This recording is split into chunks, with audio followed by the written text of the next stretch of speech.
योभन्दा अगाडिको क्लासमा हामीहरूले बीबीएस थर्ड इयर अन्तर्गत रहेको subject foundation of financial system in Nepal अन्तर्गत रहेको च्याप्टर 3 यानी कि डिपोजिटरी फाइनेन्शियल इन्स्टिट्युसन अर्थात् निक्षेपमुखी वित्तीय संस्थाहरूको बेसिक कन्सेप्ट र यो च्याप्टरसित जोडिएका फर्मुलाहरूलाई बुझ्ने कोसिस गरेका थियौँ भने आजको क्लासमा फेरि एकपटक हामीहरू यही च्याप्टर यानी कि डिपोजिटरी फाइनेन्शियल इन्स्टिट्युसनसँग जोडिएका केही न्युमेरिकल प्रोब्लमहरूलाई सल्भ गरेर यो च्याप्टरलाई अझ विस्तृत रूपमा बुझ्ने कोसिस गर्नेछौँ।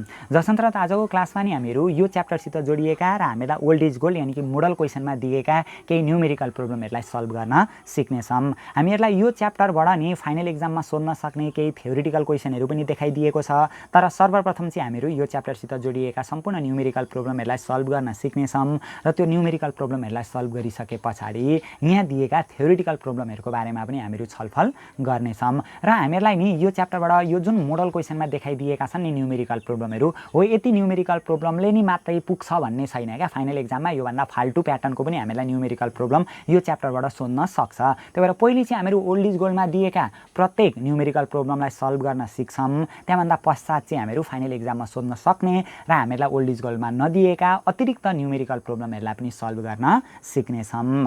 हामीलाई नि एक नम्बरमा दिएको छ यहाँनिर न्युमेरिकल प्रोब्लम भनेर 10 मार्क्स गोटाका प्रोब्लम दिएका छन् यहाँनिर प्रत्येक। क्वेसनले के भन्दैछ भने the following information are extracted from profit and loss statement and statement of financial position of bank X and bank Y for the fiscal year 2022-23 भनिराखेको छ क्या। फिस्कल इयर 2022-23 को बैंक एक्स र बैंक वाई को profit and लसको स्टेटमेन्ट र financial पोजिसनको स्टेटमेन्ट चाहिँ अथवा फाइनेन्शियल पोजिसनको अवस्था चाहिँ हामीलाई यहाँनिर दिएको छ भनेर क्वेसनले माथि यो हेडिङ लाइनमा भनिराखेको छ, जसमा हामीलाई एकापट्टि बैंक एक्स र अर्कापट्टि बैंक वाई दिएको छ हैन। अपरेटिङ इन्कम दिएको छ बैंक एक्स र बैंक वाई दुवैको, नेट इन्कम पनि दुवैको दिएको छ, टोटल एसेट्स पनि हामीलाई दुवैको दिएको छ। र यो क्वेसनमा नि हामीलाई त्यस्तो बुझ्नुपर्ने कुरा, दिमाग लगाउनु पर्ने कुरा केही पनि दिएको छैन क्या। यो च्याप्टर यानी कि यो डिपोजिटरी फाइनेन्शियल इन्स्टिट्युसनको जुन हामीले पार्ट 1 क्लासमा फर्मुलाहरू डिस्कस गरेका थियौँ हो, त्यति फर्मुला जान्ने हो भने पनि नि यो च्याप्टरबाट हामीलाई फाइनल एक्जाममा सोधिएका लगभग 80 देखि 90% प्रोब्लमहरू हामीहरू प्र्याक्टिसै नगरिकन मिलाउन सक्ने अवस्थामा चाहिँ पुग्छौँ। बाँकी रहेको 10 देखि 20% कुरा चाहिँ यो च्याप्टरको कन्सेप्चुअल कुराहरू छ, त्यो कुराहरू चाहिँ हामीहरू न्युमेरिकल प्रोब्लम सल्भ गर्दै जाँदा पनि त्यसलाई बुझ्दै जाने छौँ। प्रोब्लम अत्यन्तै धेरै सजिलो छ क्या। यो प्रोब्लम पनि हामीलाई धेरै सजिलो छ, दिएको छ। मात्र फर्मुला जान्ने बित्तिकै हैन, सिम्पल फर्मुला जान्ने बित्तिकै यो प्रोब्लमलाई हामीले सामान्य तरिकाले मिलाउन सक्ने अवस्थामा चाहिँ पुगिहाल्छौँ। ल क्वेसनले के निकाल्नु भनेको छ भने what are the profit margin ratio र एसेट्स युटिलाइजेसन रेशियो भन्दैछ। अब प्रॉफिट मार्जिन रेशियो निकाल्नका लागि नेट इन्कमलाई टोटल अपरेटिङ इन्कमले भाग गर्नुपर्ने हुन्छ। एसेट्स युटिलाइजेसन रेशियो निकाल्नका लागि टोटल अपरेटिङ इन्कमलाई टोटल एसेट्सले भाग गर्नुपर्ने हुन्छ। एसेट्स युटिलाइजेसन रेशियो भनेको चाहिँ भएको एसेट्सलाई कुन अवस्थामा सदुपयोग गरिराखेको छ त हो, त्यो अवस्था मेजरमेन्ट गर्नका लागि चाहिँ हामीले एसेट्स युटिलाइजेसन रेशियो प्रयोग गर्ने गर्छौँ अथवा एसेट्स युटिलाइजेसन रेशियो निकाल्ने गर्छौँ। त्यो प्रॉफिट मार्जिन र एसेट्स युटिलाइजेसन रेशियो हामीले निकाल्न सकिहाल्यौँ। र रिटर्न अन एसेट्स निकाल्नु भनेको छ बोथ बैंकको क्या, बैंक एक्सको पनि बैंक वाईको पनि रिटर्न अन एसेट्स निकाल्नु भनेको छ। रिटर्न अन एसेट्स निकाल्नका लागि नेट इन्कमका पनि टोटल एसेट्स गर्छौँ। रिटर्न जे कुराको रिटर्न निकाल्नु भने पनि माथि नेट इन्कम हुन्छ क्या। रिटर्न अन इक्विटी निकाल्नु भन्नु भने नेट इन्कमका पनि total common equity, return on assets निकाल्नु भन्नु भने नेट इन्कमका पनि टोटल एसेट्स भन्ने हुन्छ। रिटर्न भन्ने बित्तिकै माथि नेट इन्कम, जेको रिटर्न भनेको छ त्यसले तल लगेर भाग गर्नुपर्ने हुन्छ। यो कुरा त हामीलाई थाहा छँदैछ। अहिले चाहिँ हामीलाई यही डाटा दिएको छ। कहिलेकाहीँ चाहिँ हामीलाई रिटर्न अन एसेट्स निकाल्नु भन्छ, तर त्यस्तो अवस्थामा प्रॉफिट मार्जिन र एसेट्स युटिलाइजेसन रेशियो हामीलाई क्वेसनले दिएको हुन्छ क्या। हो त्यस्तो अवस्थामा प्रॉफिट मार्जिन र एसेट्स युटिलाइजेसन रेशियो मल्टिप्लाई गरेर पनि हामीहरू रिटर्न अन एसेट्स पत्ता लगाउन सक्छौँ। अब यो प्रोब्लमलाई हामीहरू सल्भ गर्नतिर लागौँ। ल केही छैन क्या, धेरै सजिलो प्याटर्नको दिएको छ। सबैभन्दा सुरुमा प्रॉफिट मार्जिन निकालौँ। बैंक एक्स र बैंक वाई भनेर लेखिदिउँ। प्रॉफिट मार्जिन निकाल्नका लागि नेट इन्कमका पनि अपरेटिङ इन्कम हुँदो रहेछ। बैंक एक्सको हामीहरू गर्दैछौँ। नेट इन्कम हामीलाई दिएकै छ बैंक एक्सको 600, अपरेटिङ इन्कम हामीलाई 3400 दिएकै छ। 600 का पनि 3400 गर्दा 0.1765 आउने रहेछ अथवा 17.65 आयो। त्यसै गरी बैंक वाईको पनि हामीलाई दिएकै छ। नेट इन्कमका पनि टोटल अपरेटिङ इन्कम हुन्छ। यहाँ बुझ्नुपर्ने कुरा केही छैन क्या, मात्र फर्मुला लायो, हिसाब मिलायो, सक्यो। नेट इन्कम भनेको हामीलाई यहाँनिर दिएको छ 800 अनि टोटल अपरेटिङ इन्कम भनेर दिएको छ 3000 गर्दा 0.2667 अथवा 26.67 हुँदो रहेछ। यसरी हामीहरू प्रॉफिट मार्जिनको अवस्था निकाल्न सक्छौँ। अब प्रॉफिट मार्जिनलाई नै हामीले इन्टर बैंक दुईटा बैंकलाई कम्पेयर गर्यौँ भने प्रॉफिट मार्जिन चाहिँ कसको राम्रो देखियो त, बैंक वाईको राम्रो देखियो हैन। त्यही भएर हामीले डिसिजन इन्डिभिजुअली डिसिजन दिँदै जाँदा पनि भयो, अन्तिममा एकमुष्ट रूपमा डिसिजन दिँदा पनि हुन्छ। ल इन्डिभिजुअली डिसिजन दियो भने हामीहरूको अलिकति टाइम धेरै लाग्ने हुन्छ। त्यही भएर अन्तिममा एकैचोटि हामीहरू सबैलाई मिलाएर डिसिजन दिने गर्छौँ। अब यो प्रॉफिट मार्जिनको अवस्था भयो। अर्को एसेट्स युटिलाइजेसन रेशियो निकाल्नु भनेको छ। एसेट्स युटिलाइजेसन रेशियो निकाल्नका लागि टोटल अपरेटिङ इन्कमलाई टोटल एसेट्सले भाग गर्नुपर्ने हुन्छ। एसिड्सको सदुपयोग चाहिँ कुन अवस्थामा ब्याङ्कले गरिरहेका छन् भन्ने कुराको मेजरमेन्ट गर्नका लागि चाहिँ हामीले एसिड्स युटिलाइजेसन रेसियो निकाल्नुपर्ने हुन्छ। अपरेटिङ इन्कमका पनि टोटल एसिड्स, अपरेटिङ इन्कम हामीलाई दिएकै छ ब्याङ्क एक्सको अपरेटिङ इन्कम दिएकै छ 3400 अनि टोटल एसिड्स पनि हामीलाई दिएकै छ 4800 भाग गरिदिने 0.07083 आउने रहेछ। एसिड्स युटिलाइजेसन रेसियो चाहिँ यसलाई चाहिँ पर्सेन्टेजमा लगिराख्नु पर्दैन, यत्तिकैमा छोडिदिँदा हुन्छ ल। यसलाई चाहिँ यो पर्सेन्टेज बिना नै लेखिन्छ जेनेरली, पर्सेन्टेजमा लाँदै पनि त्यस्तो मिस्टेकै चाहिँ हुँदैन। हामीलाई चाहिँ पर्सेन्टेजमा नलगिकन यहाँनिर दिएको छ, यिनीहरू हामीले छोडिदिँदा पनि भयो। एसिड्स युटिलाइजेसन रेसियो निकाल्नका लागि दिएकै छ टोटल अपरेटिङ इन्कम दिएकै छ हामीलाई ब्याङ्क वाईको, टोटल एसिड्स पनि हामीलाई ब्याङ्क वाईको दिएकै छ। यहाँ बुझ्नुपर्ने कुरा केही छैन, फर्मुला लाउने सकिहाल्यो। अब रिटर्न अन एसिड्स हामीहरू निकाल्छौँ। अब रिटर्न अन एसिड्स निकाल्नका लागि रिटर्न भन्ने बित्तिकै नेट इन्कमका पनि टोटल एसिड्स हुन्छ। ब्याङ्क एक्स र ब्याङ्क वाईको दुइटैको हामीहरू निकाल्न सक्छौँ क्या। नेट इन्कम पनि हामीलाई दिएकै छ ब्याङ्क एक्सको पनि, अनि टोटल एसिड्स पनि दिएकै छ। त्यसै गरी ब्याङ्क वाईको पनि हामीलाई नेट इन्कम र टोटल एसिड्स दुवैको दिएकै छ। यसरी हामीहरू रिटर्न अन एसिड्स पत्ता लगाउन सक्छौँ। रिटर्न अन एसिड्स निकाल्ने अर्को फर्मुला पनि छ नि, profit margin into acids utilisation हो, त्यो गर्दा पनि भयो। प्रॉफिट मार्जिन पनि हामीहरूको आकै छ, एसिड्स युटिलाइजेसन पनि हामीहरूको आकै छ, यो दुईटा मल्टिप्लाई गरियो भने पनि हामीहरू रिटर्न अन एसिड्स पत्ता लगाउन सक्छौँ, जुन विधि फलो गर्दाखेरि पनि भयो। यहाँभन्दा पछाडि इन्टरप्रेट युअर रिजल्ट भनेको छ, हामीले जुन रिजल्ट निकालेको हो त्यसलाई इन्टरप्रेट गर्नु भनिराखेको छ क्या। अब हामीले के बुझ्नुपर्छ भने यो रिटर्न अन एसिड्स भनेको नि profit margin into acids utilisation, त्यो प्रॉफिट मार्जिन र एसिड्स युटिलाइजेसनलाई मल्टिप्लाई गर्दा पनि त रिटर्न अन एसिड्स आउँछ नि त। त्यही भएर एकमुष्ट रूपमा हामीले डिसिजनमा के भन्न सक्छौँ भने जुन ब्याङ्कको प्रॉफिट मार्जिन र एसिड्स युटिलाइजेसन रेसियो धेरै छ नि त्यही ब्याङ्कको रिटर्न अन एसिड्स पनि धेरै आउँछ, किनभने त्यही प्रॉफिट मार्जिन र एसिड्स युटिलाइजेसन आपसमा गुणा भएर त रिटर्न अन एसिड्स आउने रहेछ नि त। त्यही भएर जुन ब्याङ्कको प्रॉफिट मार्जिन र एसिड्स युटिलाइजेसन धेरै छ त्यही ब्याङ्कको रिटर्न अन एसिड्स पनि धेरै हुन्छ।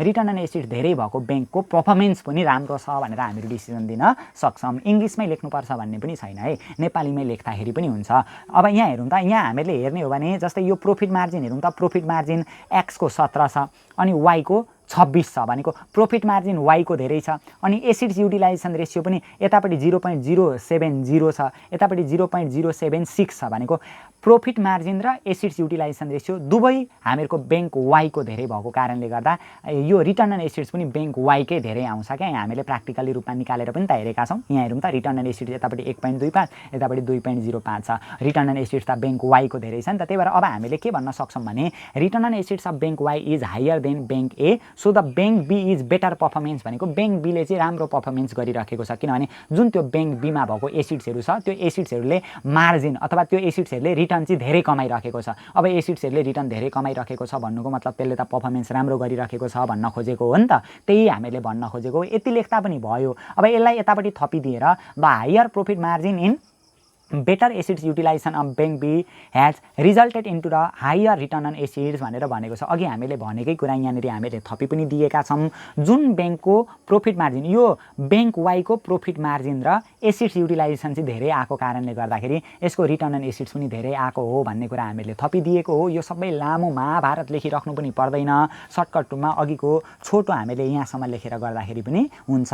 र एक्जाममा त्यस्तो झुक्यो भने नि इन्डिभिजुअली रूपमा कम्पेयर गर्दाखेरि पनि हुन्छ, किनभने रिजल्टलाई इन्टरप्रेट गर्नु भनेको हो नि त, कुनै तोकेर यही नै लेख्नु भनेर हामीलाई भनेको त हुँदैन, जस्ट हामीलाई त रिजल्टलाई इन्टरप्रेट गर्नु भनेको हुन्छ। त्यही भएर रिजल्टलाई इन्टरप्रेट गर्ने तरिका त प्रत्येकको आफ्नो हुन्छ क्या। हामीले निकालेको एन्सरको परिधिभित्र रहेर हामीले प्रत्येक रिजल्टलाई इन्टरप्रेट गर्न पनि सक्छौँ। जस्तै यो प्रॉफिट मार्जिन निकालेर यो प्रॉफिट मार्जिनलाई नि इन्टरप्रेट गरिदिने, जस्तै profit margin of bank Y is higher than bank X, so the margin position of bank Y is better भनेर हो त्यसरी प्रॉफिट मार्जिनकोलाई लेखिदिन हामीहरू सक्छौँ। एसिड्स युटिलाइजेसनकोलाई पनि त्यसरी नै इन्डिभिजुअल कम्पेयर गरेर लेखिदिन सक्छौँ। रिटर्न अन एसिड्सलाई पनि इन्डिभिजुअल कम्पेयर गरेर लेखिदिन सक्छौँ। जस्ट हामीले रिजल्टलाई इन्टरप्रेट गर्नुपर्ने हो, टाइमलाई पनि ख्याल गरेर सर्टकटमा हामीले मार्क्सलाई पनि हेरेर इन्टरप्रेट गर्नुपर्ने हुन्छ। र यो प्रब्लम त हामीलाई सिम्पल खालको दिएको थियो, यसमा त हामीले त्यस्तो बुझ्नुपर्ने कुरा, मैले बुझाउनु पर्ने कुरा त्यस्तो केही पनि थिएन। अबका प्रब्लमहरूमा चाहिँ हामीहरू विस्तृत रूपमा डिस्कस गर्दै जान्छौँ ल। अब अर्को क्वेसन 2 मा हामीलाई के भनेको छ भने a commercial bank has a 150 million in the reserve for loan loss account on its balance sheet भनिराखेको छ क्या। कुनै कमर्सियल ब्याङ्कको 150 million in the reserve for loan loss account on the balance sheet, balance सिटमा already 150 million चाहिँ reserve for loan loss छ अरे क्या। लोन लस हुन्छ भनेर लोन लसका लागि रिजर्भ राखेको छ अरे 150 मिलियन। यसरी हामीलाई नि क्वेसनले कुनै पनि ब्याङ्कको ब्यालेन्स सिटमा रिजर्भ फर लोन लस यति छ भनेर भन्यो भने त्यो जहिले पनि beginning balance of reserve for loan loss हुन्छ। हामीले त्यो कुरा बुझ्नुपर्ने हुन्छ ल। Beginning balance of reserve for loan लसलाई R0 ले हामीले डिनोट गर्नुपर्ने हुन्छ। यो प्रब्लम डिस्कस गर्नुभन्दा अगाडि मैले एउटा फर्मुला फेरि तपाईँहरूलाई सेयर गर्न चाहेँ, जुन हामीले योभन्दा जस्ट अघिल्लो क्लासमा पनि डिस्कस गरेका थियौँ। जस अन्तर्गत हामीले एउटा फर्मुला के डिस्कस गरेका थियौँ भने RT = R0 - GT + PT + RT भन्ने यो फर्मुला हामीले डिस्कस गरेका थियौँ। यहाँनिर हामीहरूको जम्मा 5 वटा कुरा आएको थियो, 1 2 3 4 5 वटा कुरा आएको थियो। यो RT भनेको require amount of reserve for loan loss at the end of the T year भन्न खोजेको क्या। कुनै वर्षको अन्तिमसम्ममा लोन लसको लागि कति रिजर्भ राख्नुपर्छ त हो, त्यसको रिक्वायर एमाउन्ट चाहिँ RT हो हैन। बैंक तथा वित्तीय संस्थाहरूले त प्रत्येक दैनिक रूपमा कर्जा लगानी गरिरहेका हुन्छन्। ऋण लगानी गरिराख्दाखेरि त्यो ऋण डुब्छ होला भन्ने चान्सेस पनि हुन्छ नि त, डुब्ने चान्सेस पनि हुन्छ। त्यसका लागि छुट्टै रिजर्भ छुट्याउनु पर्ने हुन्छ क्या। कुनै पिरियडको अन्तिमसम्म गएर हैन, कुनै वर्षको अन्तिममा कति एमाउन्ट चाहिँ रिजर्भका लागि छुट्याउनु पर्ने हो, त्यसलाई RT ले डिनोट गरिन्छ। R0 भनेको beginning balance of reserve for loan loss भन्न खोजेको क्या। वर्षको सुरुमा रिजर्भ फर लोन लसको लागि कति रिजर्भ छ त्यसलाई R0 ले डिनोट गरिन्छ। अनि GT भनेको ग्रस चार्ज अफ भन्छ क्या। जुन हामीले ऋण लगानी गरेको हो नि, ऋण लगानी गरेको मानिलिउँ 1000 मिलियन ऋण लगानी गरेकोमा 10 मिलियन चाहिँ हामीहरूको डुब्यो भने त्यो डुबेको पैसालाई फेरि रिजर्भबाट घटाउनु पर्ने हुन्छ। त्यही डुब्छ होला भनेर हामीले रिजर्भ राखेको हुन्छ नि त। त्यही भएर डुबिसकेको ऋण भनेको GT ग्रस चार्ज अफ हामीले रिजर्भमा ल्याएर घटाउनु पर्ने हुन्छ। PT भनेको कुनै वर्षमा राखेको रिजर्भ फर लोन लस हो क्या। जस्तै RT भनेको वर्षको अन्तिममा भएको, R0 भनेको वर्षको सुरुमा भएको रिजर्भ, GT भनेको डुबेको ऋण घटाएको हो, यो रिजर्भबाट घटाउनु पर्ने हुन्छ। PT भनेको provision for loan loss during the year भनेको त्यो वर्षभरिमा रिजर्भ फर लोन लसका लागि राखेको प्रोभिजन गरेको प्रोभिजन हो क्या। RT भनेको रिकभरी भन्न खोजेको, जुन हामीले डुबिसकेको पैसा हो नि, डुबेको पैसा पनि कहिलेकाहीँ फिर्ता भएर आउँछ, त्यसलाई RT यानि कि रिकभरी भनेर भनिन्छ। योसित रिलेटेड हामीलाई प्रब्लम दिएको छ। सुरुमै मैले फर्मुला सेयर गरेँ। अब यही फर्मुलासित आधारित भएर हामीले यो न्युमेरिकल प्रब्लमलाई पनि सल्भ गर्नुपर्ने हुन्छ ल। सजिलो छ, धेरै सजिलो छ, तर हामीहरू एकछिन यो प्रब्लमलाई बुझ्नको लागि लिन्छौँ ल। क्वेसनले के भन्दै थियो भने commercial bank has 150 million in the reserve for loan loss account on its balance sheet भनेको छ क्या। कुनै पनि ब्याङ्कको नि ब्यालेन्स सिटमा रिजर्भ फर लोन लसको एकाउन्ट भन्यो भने यो beginning balance of reserve for loan loss हुन्छ क्या। Beginning balance of reserve for loan लसलाई हामीले R0 ले डिनोट गर्नुपर्ने हुन्छ। अनि and its management has decided to the minimum adequate reserve भनेको छ क्या। एउटा रिजर्भको स्ट्यान्डर्ड फर्म यति रिजर्भ चाहिँ हुनुपर्छ भनेर त्यो म्यानेजमेन्टले व्यवस्थापन समितिले तोकेको हुन्छ नि। रिजर्भ फर लोन लसको लागि चाहिँ यति रिजर्भ चाहिँ अथवा लोन लसको लागि चाहिँ यति रिजर्भ राख्नुपर्छ भनेर त्यो एउटा स्ट्यान्डर्ड लेभल तोकेको हुन्छ क्या, एडिक्वेट लेभल तोकेको हुन्छ हो। यहाँ त्यसैको कुरा गर्दैछ। It's management has decided that the minimum adequate reserve भनेको मिनिमम कम्तीमा पनि त्यो रिजर्भमा चाहिँ 144 मिलियन राख्नुपर्छ अरे भनेर हामीलाई क्वेसनले भनिराखेको छ। एकछिन म फेरि सेयर गर्छु। Now assume that ₹15 million of loan loss uncollectable. Uncollectable भनेको उठेन अरे क्या, पैसा कलेक्टै भएन। ब्याङ्कले जुन ऋण लगानी गरेको त्यो चाहिँ अनकलेक्टेबल भयो अरे, उठेन भने डुबिसकेपछि डुबिसकेको पैसालाई हामीले रिजर्भमा लगेर घटाउनु पर्ने हुन्छ, जसलाई ग्रस चार्ज भनेर भन्छौँ। हामीहरू GT ले डिनोट गर्नुपर्ने हुन्छ। अनि and bank management charge this loan of भनेको छ। यो जुन डुबेको पैसा हो, यो डुबेको पैसालाई ब्याङ्कको म्यानेजमेन्टले चार्ज गरो भनेर हामीलाई क्वेसनले भनिराखेको छ हैन। अब यतापट्टि जानुभन्दा पहिले नि, यो यतापट्टि हेर्नुभन्दा पहिले हामीले एउटा कुरा के बुझ्नुपर्छ भनेदेखि यो गरेको कुरालाई अलिकति म तपाईँहरूलाई सेयर गरिदिन्छु, किनभने यो हामीले क्लियरली रूपमा बुझ्नै पर्ने हुन्छ ल। यस्तो कुरा घरमा फेरि प्र्याक्टिस गर्नै नपरोस् न। यहाँनिर हामीले छलफल गरिसके पछाडि घरमा प्र्याक्टिस गर्नै परेन भने पढाइ त्यो पो पढाइ हो त। घरमा फेरि त्यही कुरा भनेको कुरालाई पनि हेरे गर्नु पर्यो भने त त्यस्तो अवस्थामा पढेको र नपढेको त एउटै भइहाल्यो नि हैन। सबैभन्दा सुरुमा हामीले के बुझ्नु पर्दो रहेछ भनेदेखि commercial bank has 150 million in the reserve for loan loss account on its balance sheet भनिराखेको छ क्या। यो ब्यालेन्स सिटमा भएको रिजर्भ फर लोन लसको एकाउन्ट भनेको beginning balance of reserve for loan loss भनेर हामीले बुझ्नुपर्ने हुन्छ। त्यही भएर सुरुमा हामीले लेख्छौँ reserve for loan loss at the beginning of the year भनेर। वर्षको सुरुमा त्यो लोन लसको रिजर्भ कति रहेछ त्यसलाई R0 ले हामीले डिनोट गर्नुपर्ने हुन्छ। क्वेसनले भनेको छ 150 मिलियन छ भनेर भनिराखेको छ। And it's management had decided that the minimum adequate reserve, minimum adequate level भनेको स्ट्यान्डर्ड लेभल क्या। एउटा स्ट्यान्डर्ड लेभल यति हुनुपर्छ भनेर तोकेको हुन्छ, त्यसैलाई नि एडिक्वेट लेभल भनिन्छ। 144 मिलियन हुनुपर्ने भनेर तोकेको रहेछ। यसलाई केहीले अहिले डिनोट नगर्ने। Minimum adequate balance of reserve भनेको कम्तीमा पनि 144 मिलियन चाहिँ हुनैपर्छ भनेर त्यो म्यानेजमेन्टले तोकेको रहेछ।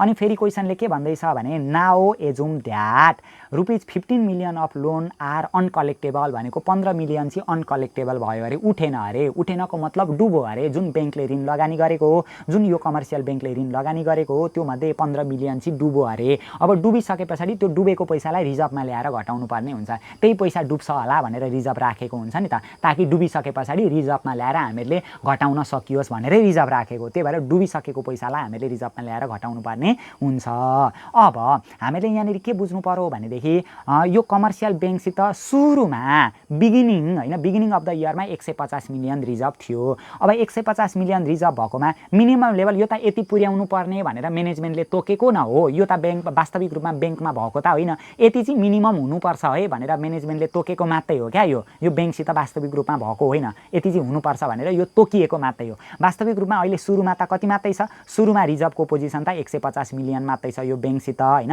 150 मिलियन रिजर्भको पोजिसन भएकोमा 15 मिलियन चाहिँ पैसा अनकलेक्टेबल, 15 मिलियन चाहिँ उठाउन सकिएन अरे, 15 मिलियन पैसा डुबो भने अब 15 मिलियन यो डुबेको पैसालाई रिजर्भमा ल्याएर घटाउनु पर्यो। हामीसित त सुरुमा त 150 मिलियन छ हो, त्यो भएको 150 मिलियनमा डुबेको पैसालाई हामीले घटाउनु पर्ने हुन्छ। त्यही भएर अब हामीले के लेख्नु पर्यो भने यो माथिको सबै भइहाल्यो। ग्रस चार्ज अफ जुन त्यो डुबेको हो नि अनकलेक्टेबल भएकोलाई चाहिँ, अनि management charge of this loan भनेर यहाँ हामीलाई भनिराखेको छ क्या। 15 मिलियन चाहिँ अनकलेक्टेबल भयो, उठाउन सकेन अरे, and bank management charge this loan of भनेको छ, त्यो चार्ज गर्यो अरे। भन्नुको मतलब त्यो ग्रस चार्ज अफ भयो, रिजर्भमा लगेर घट्यो भन्न खोजेको होला। ग्रस चार्ज अफ यसलाई जिटीले डिनोट गरिन्छ, जुन हामीलाई 15 मिलियन दिएको छ। अनि reserve balance after charge of भन्ने क्या, रिजर्भ ब्यालेन्स। अब हामीहरूसित चाहिँ त्यो चार्ज अफ डुबिसकेको पैसा घटाइसकेपछि अब हामीहरूसित चाहिँ रिजर्भमा कति रह्यो त त्यो पहिले हामीले निकाल्नु पर्ने हुन्छ। Reserve balance after charge of भनिदिने। रिजर्भ ब्यालेन्स आफ्टर चार्ज अफको मतलब R0, सुरुमा त हामीहरूसित 150 छ हो, त्यो R0मा अब डुबेको पैसालाई घटाइदिने क्या। हामीहरूसित सुरुमा त 150 मिलियन थियो, त्यसमा 15 मिलियन डुब्यो भने अब हामीसित कति मात्रै रह्यो, 135 मिलियन मात्रै रह्यो भनेर हामीले यसरी निकाल्नुपर्ने हुन्छ। अब एउटा क्वेसन यहाँनिर के खडा हुन्छ भने म्यानेजमेन्टले हामीलाई के भनिसकेको थियो भने यो कमर्सियल ब्याङ्कको म्यानेजमेन्टले मिनिमम एडिक्वेट लेभल अथवा स्ट्यान्डर्ड लेभल, रिजर्भको स्ट्यान्डर्ड लेभल चाहिँ होइन, त्यो लोन लसको रिजर्भको स्ट्यान्डर्ड लेभल चाहिँ 144 मिलियन हुनुपर्छ भनेको थियो क्या। मिनिमम चाहिँ 144 मिलियन हुनैपर्छ भनेर त्यो म्यानेजमेन्टले डिसाइड गरेको थियो क्या, राखिदिएको थियो, एउटा स्ट्यान्डर्ड लेभल राखिदिएको थियो। अब 144 मिलियन हुनुपर्छ भनेर राखेकोमा अब हामीहरूको त घटेर कति मिलियन भइसक्यो, सुरुमा पो 150 थियो त, भरे पैसा डुबेको कारणले गर्दा 15 मिलियन घटेर त अब त 135 मिलियन मात्रै भयो। तर मिनिमम हुनुपर्ने भनेर त 144 मिलियनको एउटा खाका तयार गरेको छ नि त, एउटा स्ट्यान्डर्ड लेभल तोकेको छ नि त, तर घटेर 135 पुगिसक्यो भने अब हामीले कति थप्नु पर्यो त, स्ट्यान्डर्ड लेभलमा पुर्याउनका लागि कति थप्नु पर्यो त, 35 बाट 44 पुर्याउनलाई कति थप्नु पर्यो, 9 मिलियन थप्नु पर्ने हुन्छ। त्यही कुरा हामीलाई यहाँनिर ए नम्बरमा पनि सोधेको छ होइन, प्रब्लम सजिलो छ, अब तपाईँहरूले बुझिहाल्नुहुन्छ। How much management should increase the accrued expenses, म्यानेजमेन्टका लागि त्यो दायित्व अब कति हुन्छ, त्यो रिजर्भ चाहिँ म्यानेजमेन्टले कति थप्नुपर्छ भन्न खोजेको क्या। टु रिप्लेनिस भनेको परिपूर्ति गर्नका लागि, द रिजर्भलाई अब कति परिपूर्ति गर्नुपर्छ अरे, कति परिपूर्ति गर्नका लागि म्यानेजमेन्टको समक्ष दायित्व खडा भयो अरे, रिजर्भमा कति पैसा थप्नुपर्छ त स्ट्यान्डर्ड लेभलमा पुर्याउनका लागि भनेर हामीलाई क्वेसनले भन्न खोजेको मात्रै हो क्या। अब मिनिमम पुर्याउनु पर्ने त 144 हो, घटेर हामीहरूको 135 पुगिसक्यो भने अब कति थप्नु पर्ने रहेछ त, minimum adequate balance of reserve is 144 million, minimum adequate level standard level 144 million हुनुपर्ने थियो, but reserve after charge of only 135 million, र त्यो चार्ज अफ नउठेको पैसा घटाइसकेपछि 135 मिलियन मात्रै छ हामीसित। So management should increase the accrued expenses item by 144 minus 135 rupees 9 million to replenish the reserve भनेर हामीले भन्नुपर्ने हुन्छ। त्यो रिजर्भलाई परिपूर्ति गर्नका लागि, लोन लसको रिजर्भलाई परिपूर्ति गर्नका लागि म्यानेजमेन्टले चाहिँ 9 मिलियन थप्नुपर्ने हुन्छ, म्यानेजमेन्टका लागि दायित्व चाहिँ 9 मिलियन हुन्छ भनेर हामीले भन्नुपर्ने हुन्छ। त्यस्तो अप्ठ्यारो केही पनि छैन क्या। फेरि म एकचोटि सरसरी खेसराका रूपमा भनिदिन्छु, त्यो ब्यालेन्स सिटको सुरुमा भएको, किनभने बुझ्नै पर्ने हुन्छ हामीले, ल तपाईँहरूलाई झ्याउ लाग्यो भने बुझिसक्नु भयो भने बरु अलिकति काटेर हेर्नु होला होइन, तर म भन्न चाहिँ फेरि पनि भन्छु ल, भनेको कुरालाई वाक्क दिक्क ब्याक्क केही नमान्नु होला। कमर्सियल ब्याङ्कसित 150 million reserve for loan loss account its balance sheet भनेको छ, त्यो ब्यालेन्स सिटमा भएको reserve for loan loss account भनेको beginning balance of reserve for loan loss हुन्छ। र म्यानेजमेन्टले एडिक्वेट लेभल भनेको स्ट्यान्डर्ड लेभल 144 मिलियन हुनैपर्छ रिजर्भ फर लोन लसको भनेर तोकिदिएको रहेछ। अनि यो ब्याङ्कमा चाहिँ 15 मिलियन पैसा चाहिँ अनकलेक्टेबल भयो अरे क्या। Assume that the 15 million of loan are uncollectable. ब्याङ्कले लगानी गरेको ऋणमध्ये 15 मिलियन चाहिँ नउठ्ने भयो अरे। नउठ्ने भइसकेपछि त्यो नउठेको पैसालाई रिजर्भमा ल्याएर घटाउनु पर्ने हुन्छ डुबेको पैसालाई। यहाँनिर भनेको पनि छ bank management charge this loan of, त्यो पैसालाई घटायो रिजर्भमा लगेर भन्दैछ। त्यही भएर सुरुमा त ब्याङ्कसित भएको 150 मिलियन हो। 150 मिलियनमा 15 मिलियन डुब्यो भने हामीले घटाउने 150 मिलियनबाट हो, 144 मिलियनबाट घटाउने होइन। यो त यति हुनुपर्छ भनेर एउटा खाका तयार गरेको हो नि त। वास्तविक रूपमा ब्याङ्कसित भएको त होइन नि त, एउटा खाका तयार गरेको मात्रै हो क्या। वास्तविक रूपमा सुरुमा त ब्याङ्कसित 150 छ, 150 मध्ये 15 मिलियन डुबिसक्यो भने 150 मा 15 डुब्दा अब 135 मिलियन मात्रै बाँकी रहने रहेछ। अब 135 मिलियन मात्रै बाँकी रह्यो, तर मिनिमम पुर्याउनु पर्ने त 144 मिलियन हो भने कतिले कम्ती छ त? 144 हुनुपर्ने ठाउँमा 135 मात्रै छ भने 9 मिलियनले चाहिँ कम्ती रहेछ। हो, त्यो 9 मिलियन चाहिँ फेरि रिजर्भमा थप्नुपर्ने हुन्छ। त्यो रिजर्भलाई रिप्लेनिस गर्नका लागि, परिपूर्ति गर्नका लागि 9 मिलियन थप्नुपर्छ भनेर हामीले यहाँनिर भन्न खोजेको मात्रै हो, अरू केही पनि होइन। ल अब यहाँभन्दा पछाडि अर्को के भनेको छ भने suppose that the bank management charge of. अब चार्ज अफ भनेको ग्रस चार्ज अफ भन्न खोजेको क्या, त्यो डुबेको पैसालाई त्यो घटायो भन्न खोजेको। फेरि सपोज अब चाहिँ मानिलिउँ कि that bank management charge off 30 million. Charge अफको मतलब ग्रस चार्ज अफ भन्न खोजेको क्या। त्यही भएर यहाँनिर हामीहरू लेख्छौँ ग्रस चार्ज अफ भनेर लेखिदिन्छौँ, जिटी भनेर लेखिदिन्छौँ। ब्याङ्क म्यानेजमेन्टले चार्ज अफ गर्यो अरे 30 million and recover rupees 15 million भनेको छ क्या। रिकभर कहिलेकाहीँ चाहिँ के हुन्छ भने त्यो डुबो भनेर घटाइसकेको पैसा पनि नि रिकभर भएर आउँछ क्या, कहिलेकाहीँ चाहिँ उठेर आउँछ। ब्याङ्कले त सकेसम्म उठाउन खोजिरहेको हुन्छ नि त, उठाएर ल्याएछ अरे ब्याङ्कले, रिकभरिज भएछ अरे 15 मिलियन चाहिँ रिकभरिज भएछ अरे।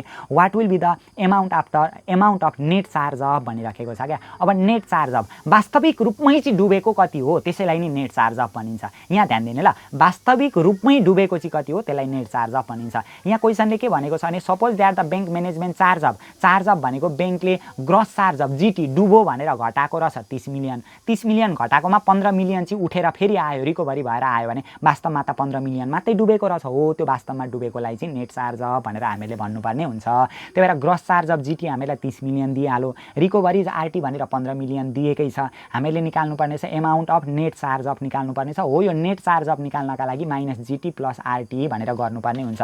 माइनस जिटी हो, यो माइनस जिटी प्लस आरटी किन गरिन्छ भने माइनस जिटी भनेको हामीले घटाइसकेको 30 मिलियन घटाइसकेको थियो, घटाइसकेकोमा 15 मिलियन चाहिँ फेरि रिकभर भएर आयो भने वास्तविक रूपमा हामीहरूको नेट चार्ज अफ घटेको चाहिँ कति रहेछ? 15 मिलियन चाहिँ घटेको रहेछ। त्यही भएर हामीले यसरी लेख्नुपर्ने हुन्छ, माइनस जिटी प्लस आरटी गरियो भने नेट चार्ज अफ भनेर हामीहरू निकाल्न सक्छौँ।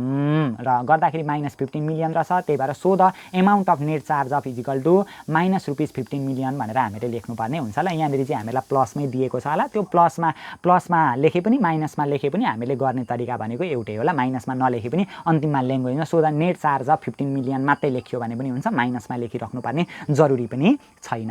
अब सी नम्बरमा के भनेको छ भने what will be the provision for loan loss. अब प्रोभिजन फर लोन लस भनेको पिटी हो क्या। जस्तै हामीहरूको फर्मुला छ नि RT is equal to R0 minus GT अनि प्लस पिटी प्लस आरटी भन्ने यो फर्मुला हो। यहाँनिर 5वटा फ्याक्टरहरू आउँछन् होइन। अब क्वेसनले हामीलाई के भन्दैछ भने what will be the provision for loan loss for the current year. अब करेन्ट इयरको प्रोभिजन फर लोन लस भनेको यो पिटी निकाल्नु भनेको। अब यो पिटी निकाल्नका लागि त हामीले के गर्नुपर्छ, यो आरटी छ, अब यो प्लस R0 यता आउँदाखेरि माइनस R0 हुन्छ, अनि माइनस जिटी यता आउँदाखेरि प्लस जिटी हुन्छ, प्लस आरटी यता आउँदाखेरि माइनस आरटी हुन्छ। यतापट्टि हामीहरूको पिटीको के हुन्छ, पिटी हो, यो provision for loan loss PT हामीले निकाल्नुपर्ने हुन्छ।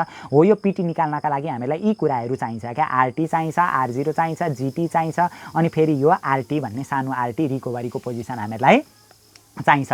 What will be the provision for loan loss for the current year if the bank maintain the minimum adequate reserve for loan loss. Maintain the minimum adequate reserve for loan loss, maintain गर्छ। Minimum adequate reserve for loan loss भनेको त 144 छ नि त। Minimum adequate level 144 चाहिँ पुर्याउनु पर्ने। 144 पुर्याउनु पर्नेको मतलब वर्षको अन्तिमसम्ममा आरटी नि 144 मिलियन पुर्याउनु पर्ने। इफ द ब्याङ्कले ब्याङ्कले 144 चाहिँ मेन्टेन गर्छ अरे क्या। मिनिमम एडिक्वेट लेभल मेन्टेन गर्छको मतलब वर्षको अन्तिमसम्ममा रिजर्भ 144 पुर्याउँछ भन्न खोजेको ल। त्यसलाई चाहिँ आरटीले हामीले डिनोट गर्नुपर्ने हुन्छ। एकछिनमा फेरि हामीहरू बुझ्छौँ ल। फेरि म तपाईँहरूलाई भनिराख्छु ल, भनिराख्छु, बुझ्नुभयो भने अलिकति कार्ड चाहिँ अलिकति पछाडि लगेर हेर्नु होला होइन। वाक्क चाहिँ नमान्नु, म भनेको भने गर्छु ल यसलाई, किनभने बुझ्नै पर्ने हुन्छ।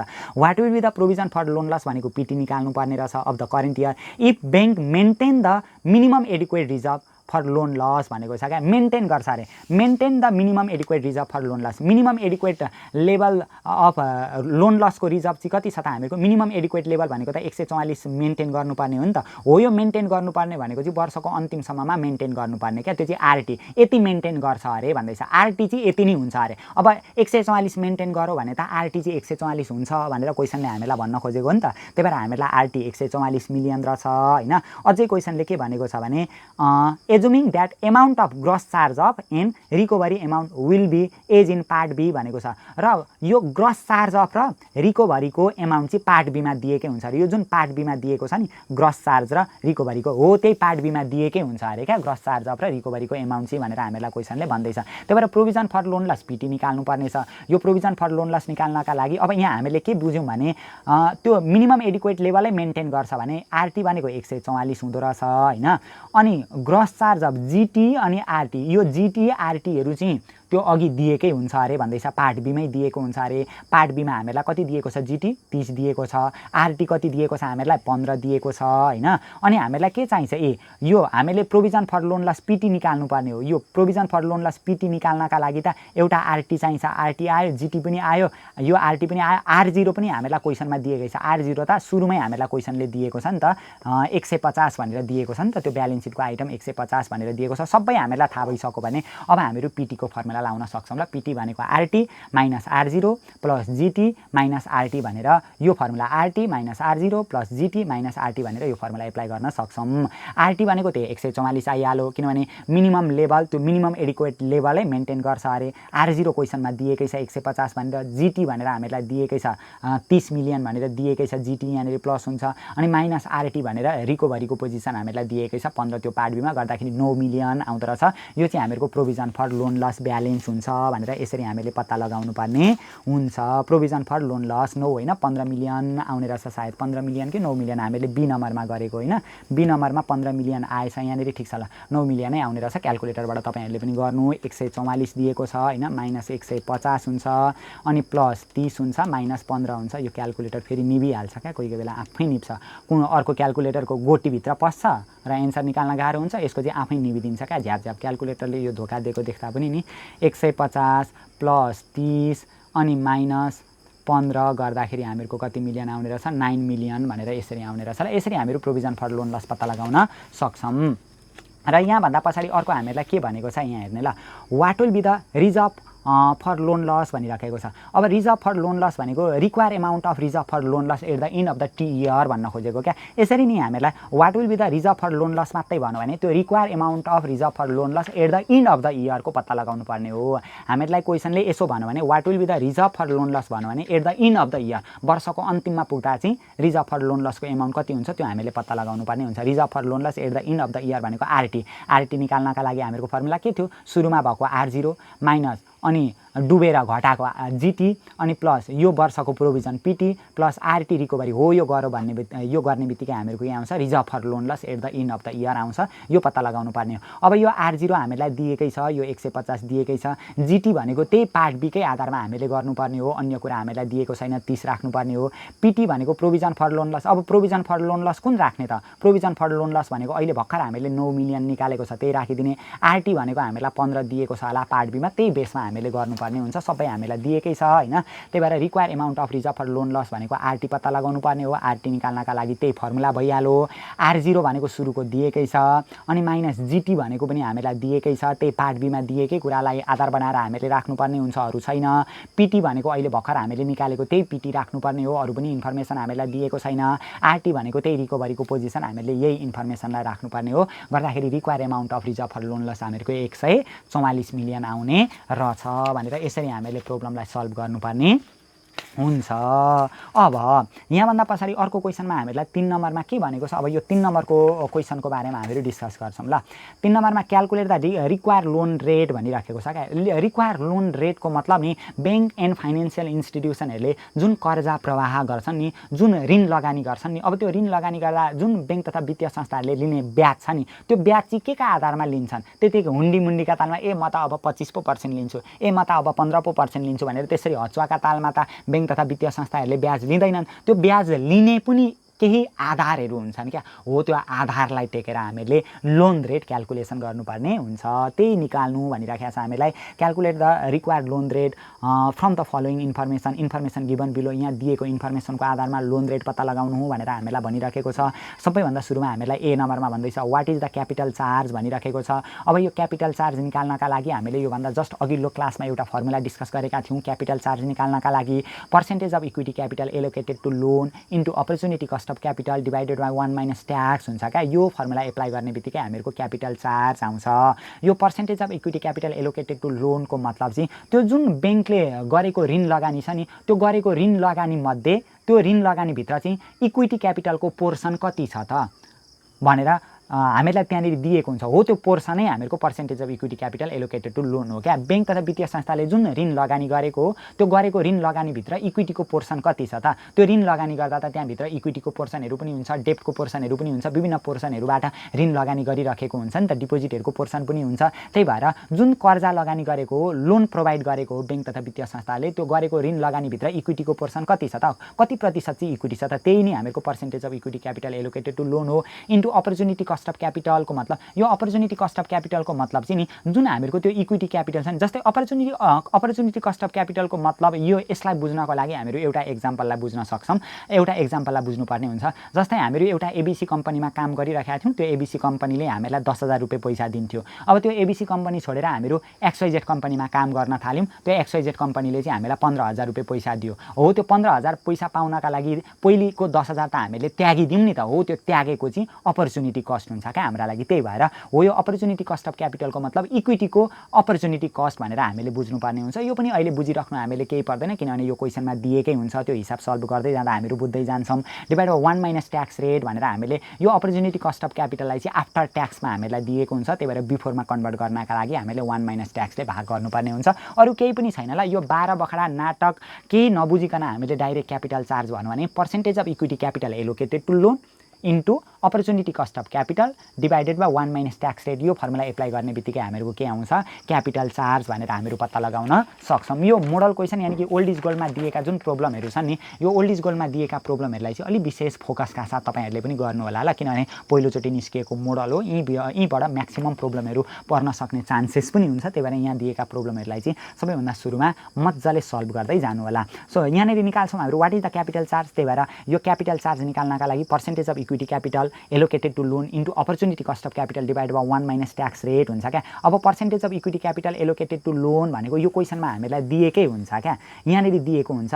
जस्तै भनेको हुन्छ the tax rate applicable to the bank भनेको ब्याङ्कका लागि ट्याक्स रेट 25% छ अरे, and equity capital allocated to loan भनेको छ नि 20% भनेर दिएको छ। यही त हो percentage of equity capital allocated to loan भनेको, लोनको कति प्रतिशत चाहिँ इक्विटी क्यापिटल छ भन्न खोजेको क्या। 20% चाहिँ इक्विटी क्यापिटल रहेछ। जुन ब्याङ्कले ऋण लगानी गरेको हो त्यो गरेको ऋण लगानीको 20% चाहिँ ब्याङ्कको इक्विटी क्यापिटल रहेछ भन्न खोजेको क्या। त्यही भएर percentage of equity capital allocated to loan भनेको 20% 0.12 भइहाल्यो। अपर्च्युनिटी कस्ट अफ क्यापिटल हामीलाई क्वेसनले दिएकै छ। Opportunity cost of equity capital हामीलाई दिएकै छ 12 भनेको 0.12 डिभाइड बाई यो चाहिँ आफ्टर ट्याक्स हुन्छ, यसलाई बिफोरमा लान 1 माइनस ट्याक्स भनेर यसरी गर्नुपर्ने हुन्छ। ट्याक्सको रेट पनि हामीलाई यहाँनिर दिएकै छ 25% गर्दाखेरि हामीहरूको 0.0320 आउने रहेछ, 3.20 आउने रहेछ। यो चाहिँ हामीहरूको के आउने रहेछ, क्यापिटल चार्ज भनेर आउने रहेछ। अब यहाँभन्दा पछाडि अब यो क्यापिटल चार्जको बारेमा पनि एकछिनमा हामीहरू अझै डिपली तरिकाले बुझ्छौँ। त्योभन्दा अगाडि हामीहरू के निकाल्छौँ भने what is the total required loan rate भनिराखेको छ क्या। रिक्वायर्ड लोनको रेट जुन ब्याङ्क तथा वित्तीय संस्थाहरूले ऋण लगानी गर्छन् नि, ऋण लगानी गरिसकेपछि त्यहाँबाट पाउने ब्याज दर कति प्रतिशत ब्याज दरमा ऋण लगानी गर्छन्, त्यही त हो लोनको रेट। ऋण लगानी गर्दाखेरि ब्याङ्क तथा वित्तीय संस्थाहरूले लिने रेट है लोन रेट हो। अब यो लोन रेट लगानी गर्दाखेरि नि ऋणको रेट लोनको रेट लगानी गर्दाखेरि चाहिँ के जोड्छन् भने देखि कस्ट अफ फन्ड, ब्याङ्क तथा वित्तीय संस्थाहरूले ऋण लगानी गर्दाखेरि फन्डको प्रयोग गरिराखेका हुन्छन् नि, आफ्नो फन्ड आफूसित भएको पैसाको प्रयोग गरिराखेका हुन्छन्। हो त्यो फन्डको कस्ट कति छ, त्यसमा प्रोभिजन फर लोन लस, त्यो लस हुन सक्ने चान्सेस भएकोलाई पनि जोड्छन्। अनि डाइरेक्ट एक्सपेन्सेस, त्यो ऋणहरू लगानी गर्दाखेरि भएको प्रत्यक्ष खर्चहरू पनि जोड्छन्, इन्डाइरेक्ट एक्सपेन्सेसहरू पनि जोड्छन्, ओभरहेड भनेको पनि इन्डाइरेक्ट एक्सपेन्सेस हो। यो सबैलाई जोडेर होइन, अनि त्यो माथि क्यापिटल चार्ज पनि जोडेर लोनको रेट क्यालकुलेसन गर्ने गर्छन्। अपर्च्युनिटी कस्ट अफ क्यापिटलको चाहिँ अघि नै काम सकिन्छ, अब यहाँनिर केही पनि काम छैन। त्यही भएर अब यहाँनिर हामीहरू बुझिहाल्छौँ calculation of required loan rate भनेर हामीहरू निकाल्छौँ ल। लोनको रेट हामीहरू अब क्यालकुलेसन गर्दै गर्दैछौँ। लोनको रेट कसरी क्याल्कुलेसन गरिँदो रहेछ, बैंक तथा वित्तीय संस्थाले ऋण लगानी गर्दाखेरि जुन फन्ड प्रयोग गरेको छ त्यो फन्डको कस्ट कति छ, त्यो फन्डको कस्टमा प्रोभिजन फर लोन लसको प्रोभिजन पनि जोड्छन्, डाइरेक्ट एक्सपेन्सेस पनि जोड्छन्, इन्डाइरेक्ट एक्सपेन्सेस पनि जोड्छन्, ओभरहेड भनेको पनि इन्डाइरेक्ट एक्सपेन्सेस हो यो पनि जोड्छन्। यति गर्ने बित्तिकै total charge before capital charge भनेर यसरी आउँछ क्या। यो चाहिँ बैंक तथा वित्तीय संस्थाहरूले ऋण लगानी गर्दाखेरि नि त्यो भएको खर्च हो क्या, 6% चाहिँ खर्च हो। अनि एट क्यापिटल चार्ज भनेको नाफाको भाग पनि त राख्नु पर्यो नि त, हो त्यो नाफाको भाग चाहिँ 3.2%, 20% यसैलाई नि क्यापिटल चार्ज भनेर भनिन्छ क्या। हो त्यो बैंक तथा वित्तीय संस्थाले ऋण लगानी गर्दा जुन फन्डबाट ऋण लगानी गर्छन् त्यो फन्डको सबै कस्टमा यो क्यापिटल चार्ज भनेको नाफाको भाग जोडेर रिक्वायर्ड लोन रेट उनीहरूले डिटरमाइन गर्छन् भनेर हामीले यसरी गर्नुपर्ने हुन्छ ल। यो यति गर्दा यो सबै जोड्दाखेरि चाहिँ total charge before capital charge आउँछ। यसमा क्यापिटल चार्ज यानि कि नाफाको भाग जोडेर रिक्वायर्ड लोन रेट क्याल्कुलेसन गर्नुपर्ने हुन्छ। लोन रेट बैंक तथा वित्तीय संस्थाले डिटरमाइन गर्छन्। अब when does bank earn target return on equity भनिराखेको छ क्या, कहाँनेरि चाहिँ कुन बिन्दुमा गएर चाहिँ बैंक तथा वित्तीय संस्थाको टार्गेट रिटर्न अन इक्विटी हो। रिटर्न अन इक्विटी उनीहरूको टार्गेट पोइन्ट चाहिँ कति हो त, कति प्रतिशत नाफा कमाउने चाहिँ उनीहरूको टार्गेट पोइन्ट हो त। र जहिले पनि नि रिक्वायर लोन रेट जति छ नि टार्गेट भनेको त्यति नै हुन्छ क्या, मिनिमम टार्गेट पोइन्ट भनेको त्यति हुन्छ। त्यहाँभन्दा तल गयो भने त बैंक तथा वित्तीय संस्थालाई ऋण लगानी गर्दा घाटा हुन्छ क्या, त्यहाँभन्दा तल रेट गयो भने। तर त्यहाँभन्दा धेरै माथि गयो भने उनीहरूको लागि इकोनोमिक प्रफिट हुन्छ। तर उनीहरूको टार्गेट पोइन्ट चाहिँ के हुन्छ भने जति लोनको रेट छ नि हो त्यो रिटर्न अन इक्विटीको टार्गेट पोइन्ट पनि त्यही हुन्छ। त्यही भएर when does the bank earn target return on equity भन्यो भने नि बैंकको टार्गेट रिटर्न अन इक्विटीको पोजिसन चाहिँ कति हो, कति चाहिँ अन गर्न खोजिराखेका हुन्छन् त इक्विटीले भनेर भन्यो भने हामीहरूले रिक्वायर्ड लोन रेट जति छ त्यति नै अन गर्न खोजिराखेका हुन्छन् भनेर हामीले भन्नुपर्ने हुन्छ ल। Bank will earn target rate of return on equity when the loan rate is 9.20%। यो जुन लोन रेट छ नि यो लोन रेट जति छ त्यति नै उनीहरूको टार्गेट रिटर्न अन इक्विटी हुन्छ। इक्विटीले कम्तीमा पनि 9.20% चाहिँ कमाउनै पर्ने हुन्छ। योभन्दा कम्ती इक्विटीले कमायो भने इक्विटीको टार्गेट रिटर्न भनेकै रिक्वायर्ड लोन रेट हुन्छ। यहाँभन्दा कम्ती गयो भने इक्विटीलाई घाटा हुन्छ भने यहाँभन्दा बढी गयो भने उनीहरूको लागि इकोनोमिक प्रफिट हुन्छ, इक्विटीको पोजिसन बढ्दै जान्छ, सेयर होल्डरहरूको वेल्थ म्याक्सिमाइज हुँदै जान्छ भनेर हामीले भन्नुपर्ने हुन्छ। अनि अर्को यहाँ हेरौँ when does bank earn the economic profit. अब यहाँ त्यही कुरा आइहाल्यो, अब कहाँ कुन बिन्दुमा गएर चाहिँ इकोनोमिक प्रफिट कमाउँछन् अरे भन्दैछ। अब इकोनोमिक प्रफिट कमाउनका लागि जुन त्यो रिक्वायर्ड लोन रेट हो नि त्यो रिक्वायर्ड लोन रेटभन्दा धेरै इक्विटीले अन गर्यो भने इक्विटीको अर्निङ चाहिँ रिक्वायर्ड लोन रेटभन्दा धेरै छ भनेदेखि हो त्यस्तो अवस्थामा चाहिँ बैंक तथा वित्तीय संस्थाहरूले इकोनोमिक प्रफिट कमाउँछन्। तर जुन त्यो रिक्वायर्ड लोन रेटभन्दा नि इक्विटीले कम्ती अर्निङ गरिराखेको छ भने त्यहाँनिर इकोनोमिक प्रफिट हुँदैन, उल्टै लस भइराखेको हुन्छ। त्यस्तो अवस्थामा सेयर होल्डरहरूको इक्विटीको पोजिसन चाहिँ डिक्रिज भइराखेको हुन्छ भनेर हामीले भनिदिनु पनि पर्ने हुन्छ। त्यही भएर यो डी नम्बरमा हामीहरू के लेख्न सक्छौँ भने the bank on economic profit when it on more than 9.20। जुन त्यो रिक्वायर्ड लोन रेट छ नि रिक्वायर्ड लोन रेटभन्दा यदि धेरै कमाएका छन् भने त्यस्तो अवस्थामा चाहिँ इकोनोमिक प्रफिट हुन्छ on loan and it result in the increase in the value of equity, जसको कारणले गर्दाखेरि चाहिँ इक्विटीको भ्यालु बढेर जान्छ भनेर हामीले बुझ्नुपर्ने हुन्छ। यति मात्रै बुझ्नु पर्यो। यो दुईटा पोइन्टबाट हामीले बुझ्नुपर्ने कुरा के हो भने टार्गेट रिटर्न अन इक्विटी भनेको रिक्वायर्ड लोन रेट जति छ त्यति नै टार्गेट रिटर्न अन इक्विटी हुन्छ। इक्विटीले मिनिमम त्यति प्रतिशत रिटर्न चाहिँ कमाउनै पर्ने हुन्छ। अनि इकोनोमिक प्रफिट भनेको जुन इक्विटीले कमाउने नाफा हो नि त्यो लोन रेटभन्दा धेरै हुनुपर्ने हुन्छ। त्यही भएर the bank on economic profit बैंकको इकोनोमिक प्रफिट त्यतिखेर हुन्छ when it on more than 9.20%। Required loan रेटभन्दा धेरै कमाएको अवस्थामा इकोनोमिक प्रफिट हुन्छ र धेरै कमायो भने it result in the increase in the value of equity. यसले चाहिँ इक्विटीको भ्यालुलाई पनि बढाउन सहयोग गर्छ भनेर हामीले भन्नुपर्ने हुन्छ ल। अब so the return on equity on 2000 million loan भनेको छ। अब बैंक तथा वित्तीय संस्थाहरूले नि 2000 मिलियन ऋण लगानी गरे भने हो त्यस्तो अवस्थामा रिटर्न अन इक्विटी कति हुन्छ त्यो पत्ता लगाउनु भनेर हामीलाई भनिराखेको छ क्या। रिटर्न अन इक्विटीको पोजिसन हामीले निकाल्नुपर्ने छ। लोन कति दिएको छ 2000, हामीले के निकाल्नुपर्ने हो रिटर्न अन इक्विटी। अब रिटर्न अन इक्विटी रिटर्न निकाल्नु भन्ने बित्तिकै माथि नेट इन्कम हुन्छ, तल इक्विटीले हामीले भाग गर्नुपर्ने हुन्छ। पहिले त्यो फर्मुलालाई हामीहरू लेख्छौँ अनि बुझ्ने कोसिस गर्छौँ। रिटर्न अन इक्विटी आरओई निकाल्नका लागि नेट इन्कमका पनि इक्विटी इन्टु 100 हुन्छ। अब हामीलाई एउटा यहाँनिर नेट इन्कम चाहियो, अर्को इक्विटीको पोजिसन चाहियो इन्टु 100। रिटर्न निकाल्नका लागि 100ले मल्टिप्लाई गर्नुपर्ने हुन्छ।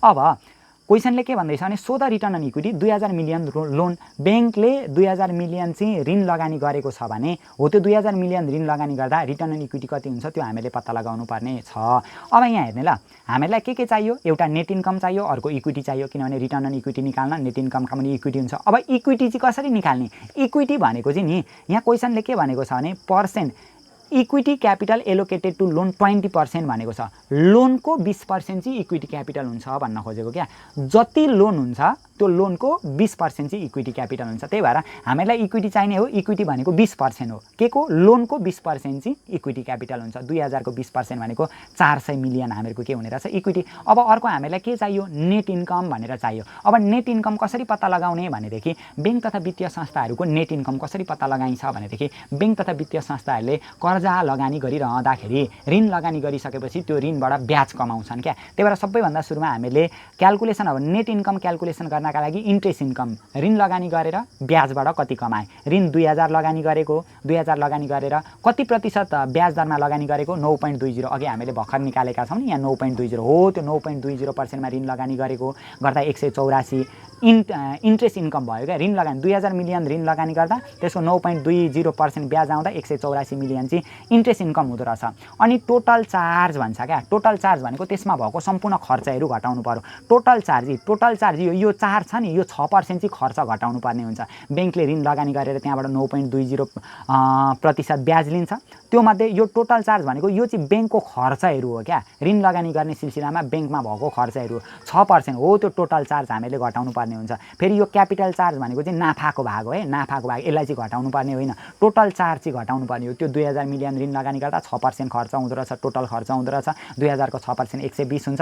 अब यो 184 मिलियन ब्याजबाट आम्दानी भयो अब त्यहाँ 6% खर्च हुँदा 120 खर्च भयो भने जम्मा नेट इन्कम बिफोर ट्याक्स कटाउनुभन्दा अगाडि नेट इन्कम बिफोर चार्ज होइन बिफोर ट्याक्स भन्न खोजेको ल त्यो ट्याक्स कटाउनुभन्दा अगाडि 64 मिलियन आम्दानी हुँदो रहेछ। अब यसमा फेरि हामीले ट्याक्स कटाउनु पर्ने हुन्छ ट्याक्स भनेको 25% छ नि त हामीलाई अघिदेखि क्वेसनले कति भनिराखेको छ यहाँनिर 25% ट्याक्स दिइराखेको छ क्या the tax rate applicable to the bank भनेको 25% भनेर दिइराखेको छ हो त्यो 25% हामीले ट्याक्स यो जुन छ नि 64 यसैको 25% ट्याक्स कटाउँदा 16 हुन्छ गर्दा हामीहरूको यो 64 मा 16 घटाउँदाखेरि नेट इन्कम आफ्टर ट्याक्स भनेर यसरी आउँछ ल यो जुन 25% ट्याक्स छ हो यो भनेको चाहिँ नेट इन्कम बिफोर ट्याक्स यसकै 25% हामीले गरेर निकाल्नुपर्ने हुन्छ। यसरी हामीले नेट इन्कम निकालिसकेपछि अब यो नेट इन्कमलाई यहाँ लगेर राखिदिने किनभने निकाल्नुपर्ने त रिटर्न अन इक्विटी हो रिटर्न अन इक्विटी भनेको नेट इन्कमका पनि इक्विटी 48 का पनि 400 गर्दाखेरि 12% चाहिँ हामीहरू के रहेछ रिटर्न अन इक्विटी रहेछ भनेर हामीहरू यसरी सिम्पल तरिकाले निकाल्न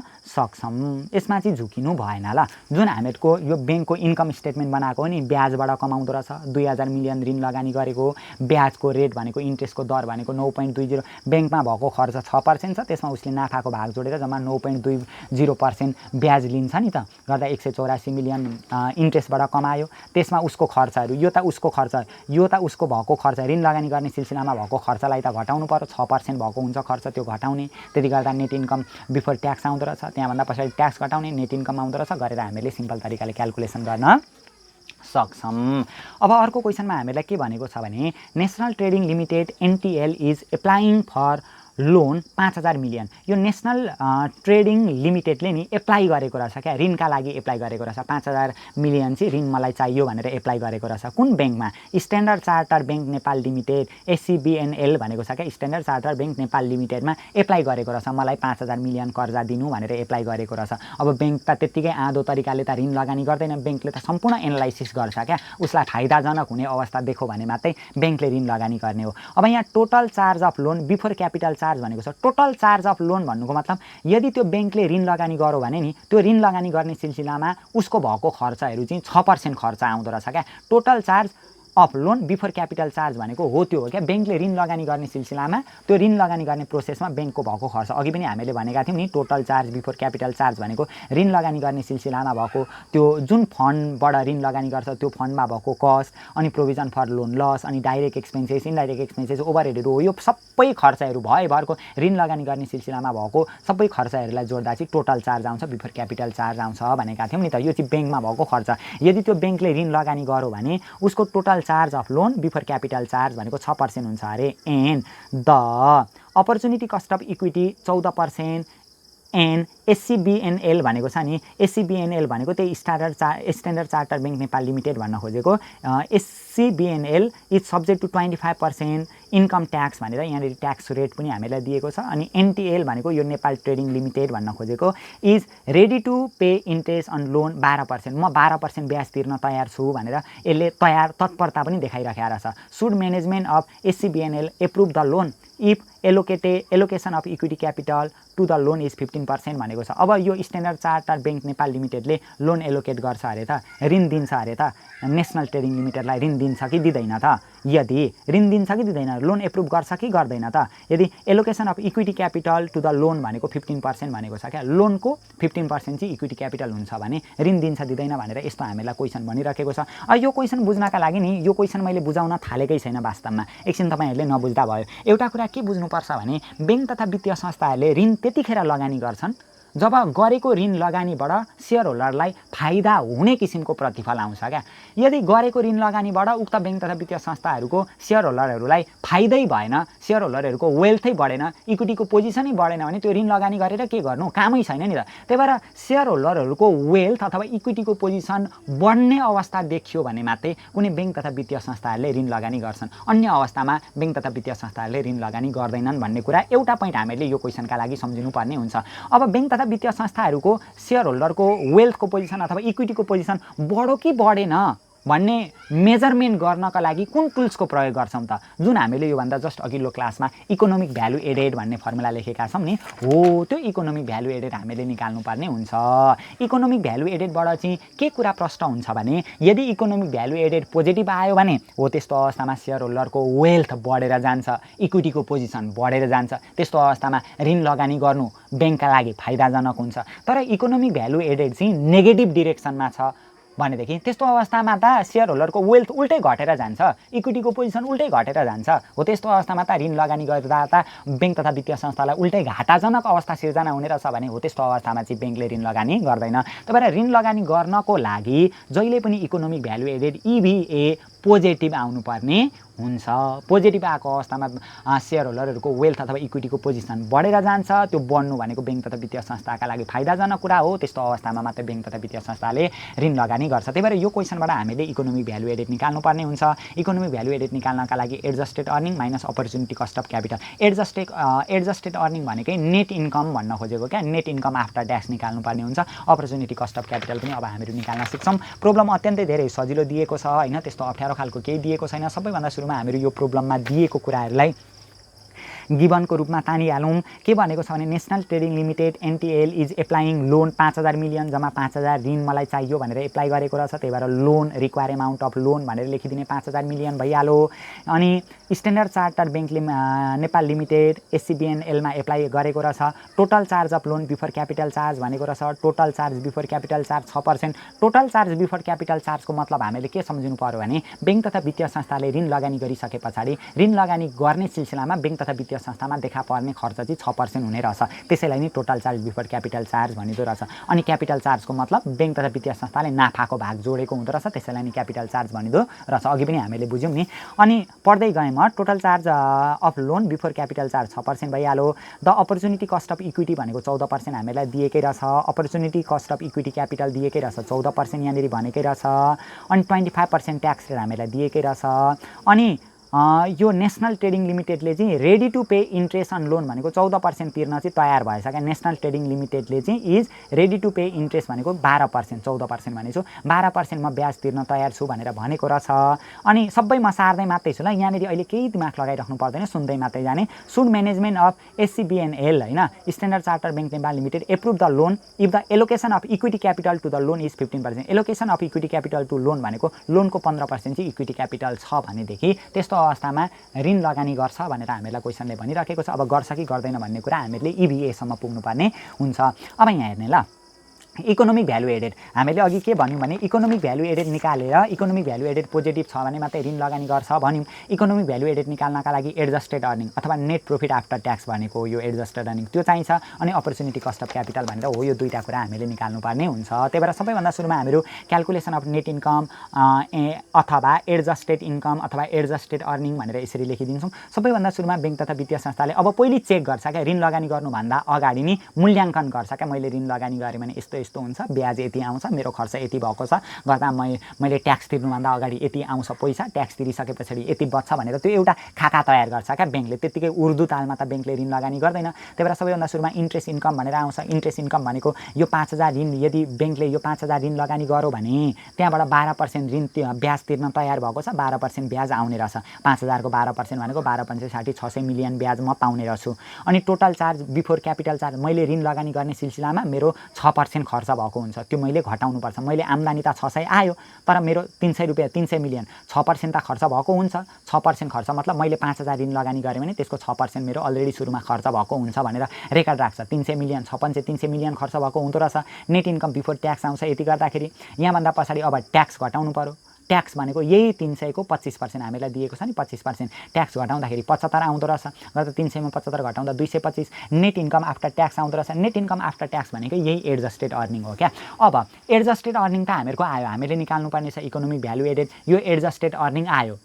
अब अर्को अपर्च्युनिटी कस्ट अफ क्यापिटल पनि त हामीले निकाल्नु पर्यो। हामीलाई चाहिने भनेको त एडजस्टेड अर्निङ अनि अपर्च्युनिटी कस्ट अफ क्यापिटल हो नि त। अपर्च्युनिटी कस्ट अफ क्यापिटल कसरी निकाल्ने भनेदेखि अब हामीले एउटा कुरा के बुझ्नु पर्यो भने यहाँ हेर्ने ल क्वेसनले हामीलाई के भनेको छ भने allocation of equity capital to the loan भनेको नि लोनको 15% चाहिँ इक्विटी क्यापिटल हुन्छ अरे। इक्विटी क्यापिटल हुने गरी ऋण लगानी गरेको हुन्छ अरे भन्दैछ क्या। लोनको allocation of equity capital to the loan भनेको 15% लोनको 15% चाहिँ इक्विटी क्यापिटल हुन्छ अथवा त्यो लोनभित्र 15% चाहिँ इक्विटी क्यापिटल हुन्छ भनेर हामीहरू बुझ्न पनि सक्छौँ। लोनको 15% इक्विटी क्यापिटल हुन्छ भनेर बुझ्दा पनि हुन्छ। लोन भनेको हामीहरूको 5,000 छ 5,000 को 15% इक्विटी क्यापिटल हुन्छ। अब यसको opportunity cost of equity capital भनेर हामीलाई दिएको छ नि यहाँनिर कति दिएको छ। Opportunity cost of equity capital भनेको 14% हो। त्यो opportunity cost of equity capital भनेको 14% के को यो जुन इक्विटी क्यापिटल छ नि हो यसकै 14% चाहिँ अपर्च्युनिटी कस्ट 105 हुन्छ। त्यही भएर इकोनोमिक भ्यालु एडेड भनेको adjusted earning minus opportunity cost of capital हुन्छ। एडजस्टेड अर्निङ भनेकै नेट प्रॉफिट आफ्टर ट्याक्स हुन्छ यो 225 दिएकै छ। अपर्च्युनिटी कस्ट अफ क्यापिटल भनेको 105 मिलियन हामीलाई अहिले यहाँनिर निकालिहाल्यौँ गर्दाखेरि 120 मिलियन हो। यो इकोनोमिक भ्यालु एडेड पोजिटिभ छ भने चाहिँ ऋण लगानी गर्छ। इकोनोमिक भ्यालु एडेड पोजिटिभ आयो भने चाहिँ हो यति बराबरले नि जति बराबरले पोजिटिभ आयो त्यति बराबरले सेयर होल्डरको वेल्थ बढेर जान्छ अथवा इक्विटीको पोजिसन बढेर जाने भएको कारणले गर्दा यस्तो अवस्थामा ऋण लगानी गर्नु बैंक तथा वित्तीय संस्थाको लागि फाइदाजनक कुरा हुन्छ क्या। त्यही भएर सो म्यानेजमेन्ट अफ SCBNL होइन standard chartered bank Nepal limited should approve the loan approve गरिदिँदा भयो बिकज किनकि EBA इज ग्रेटर देन 0 किनभने यो 0 भन्दा धेरै छ 0 भन्दा धेरैको मतलब नेगेटिभ चाहिँ आउनु भएन पोजिटिभ आएको छ भने एप्रुभ हुन्छ। अनि के लेख्यौँ हामीले because EBA is greater than 0 and approving the loan contributes to rupees 120 million to the wealth of the share holder भनेर हामीले यसरी लेख्नुपर्ने हुन्छ। भन्नुको मतलब यो इकोनोमिक भ्यालु एडेड 120 मिलियन आउनुको मतलब चाहिँ 120 मिलियन बराबरले सेयर होल्डरको वेल्थलाई बढाउन यसले बढाउन सक्यो भने बैंक तथा वित्तीय संस्थाको लागि यो फाइदाजनक कुरा हो। यस्तो अवस्थामा एप्रुभ गरिदिन्छ ऋण लगानी गर्दा बैंकलाई फाइदा हुन्छ त्यही भएर ऋण लगानी गर्छ भनेर हामीले भन्न खोजेको सकिहाल्यो। लास्टमा एउटा क्वेसन छ हामीलाई मोडल क्वेसनमा देखाइदिएको त्यसको बारेमा पनि चर्चा गरिहालौँ। द फलोइङ आर द अलिक छिटो भनिदिएला हामीसित टाइम कम्ती छ 2-3 मिनटमा यो क्वेसन सक्नुपर्ने हुन्छ। The following are the information extracted from the financial statement of bank A and bank B for the fiscal year 2077-78 भनेर हामीलाई दिएको छ। टोटल एसेट्स भनेर यो माथि दिएको कुरा हामीहरू हेरौँला। Calculate non interest income ratio of the both bank fiscal year 2077-78 भनेर दिएको छ। Non interest income ratio interest income ratio र नन इन्ट्रेस्ट इन्कम रेसियो निकाल्नका लागि नि यहाँ हेर्ने इन्ट्रेस्ट इन्कम रेसियो र नन इन्ट्रेस्ट इन्कम रेसियो निकाल्नका लागि इन्ट्रेस्ट इन्कम रेसियो निकाल्न इन्ट्रेस्ट इन्कमलाई टोटल एसेट्सले भाग गर्ने नन इन्ट्रेस्ट इन्कम रेसियो निकाल्न नन इन्ट्रेस्ट इन्कमलाई टोटल एसेट्सले हामीले भाग गर्नुपर्ने हुन्छ। अहिले चाहिँ हामीले नन इन्ट्रेस्ट इन्कम रेसियो निकाल्नु भनिराखेको छ नि त त्यही भएर अब calculation of non interest income ratio भनेर हामीहरू भनिदिन्छौँ। बैंक ए र बैंक बी दुईटैको निकालिदिन्छौँ। नन इन्ट्रेस्ट इन्कम रेसियो भनेको नन इन्ट्रेस्ट इन्कमका पनि टोटल एसेट्स हुन्छ। नन इन्ट्रेस्ट इन्कम हामीलाई यहाँनिर दिएकै छ। नन इन्ट्रेस्ट इन्कम हामीलाई 350 दिएकै छ। टोटल एसेट्स पनि हामीलाई दिएकै छ 350 का पनि यसो गरिदिन्छौँ 0.0117 भनेको 1.17 आउने रहेछ। बैंक बीको पनि नन इन्ट्रेस्ट इन्कम रेसियो निकालिदिन्छौँ। नन इन्ट्रेस्ट इन्कमका पनि टोटल एसेट्स हुन्छ। नन इन्ट्रेस्ट इन्कम हामीलाई 650 दिएकै छ, टोटल एसेट्स हामीलाई दिएकै छ 42,000, यो पनि भइहाल्यो। त्यहाँभन्दा पछाडि क्याल्कुलेट नेट इन्ट्रेस्ट मार्जिन भनिराखेको छ। Net interest margin ratio of both bank भनेको छ। नेट इन्ट्रेस्ट मार्जिन निकाल्नका लागि अब यी मैले भने ल नेट इन्ट्रेस्ट मार्जिन निकाल्नका लागि नेट इन्ट्रेस्ट मार्जिन भनेको नेट इन्ट्रेस्ट इन्कमका पनि अर्निङ एसेट्स हुन्छ। अर्निङ एसेट्स भनेको त्यस्तो एसेट्स हो जुन एसेट्सको प्रयोग गरेर बैंक तथा वित्तीय संस्थाले पैसा कमाइराखेको हुन्छ हैन। जस्तै बैंक तथा वित्तीय संस्थाले कसैलाई ऋण लगानी गर्यो भने त्यहाँबाट ब्याज कमाइराखेको हुन्छ। बैंक तथा वित्तीय संस्थाले अरूलाई दिएको ऋण भनेको बैंकहरूका लागि त्यो अर्निङ एसेट्स हो क्या। बैंकले अरूलाई दिएको ऋण भनेको बैंकका लागि एसेट्स हुन्छ।